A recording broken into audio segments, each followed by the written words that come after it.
আওয়ামী লীগের শাসনামলে সংঘটিত গুম, খুন ও বিচার বহির্ভূত হত্যাকাণ্ডে জড়িত এবং নির্দেশদাতাদের বিশেষ ট্রাইব্যুনালে বিচারের দাবি জানিয়েছে কাউন্সিল অ্যাগেনস্ট ইনজাস্টিস CAI। সকালে রাজধানীর উত্তরা র্যাপিড অ্যাকশন ব্যাটালিয়ন হেডকোয়ার্টারের সামনে অবস্থান কর্মসূচি পালন করে সংগঠনটি। এ সময় হাসিনা রেজিমের সব টর্চার ও গুম সেল উন্মোচনের দাবিও জানানো হয়।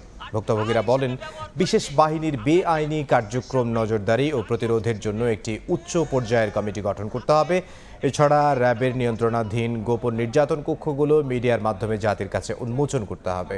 গুমের শিকার ব্যক্তিদের অবিলম্বে তালিকা প্রকাশ করে তাদের মুক্তি দিতে হবে।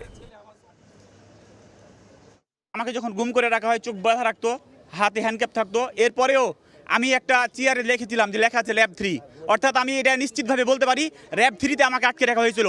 ল্যাব 3-র যে অফিস, ওই অফিসটা আমি দেখতে চাই। বাংলাদেশে যতগুলি এরকম গুম সেল, টর্চার সেল, নির্যাতন সেল আছে, সবগুলোকে উন্মোচন করে জাতির সামনে তুলে ধরতে হবে, দেখাতে হবে। আমরা চাচ্ছি একটা ট্রাইব্যুনাল গঠন করা হোক।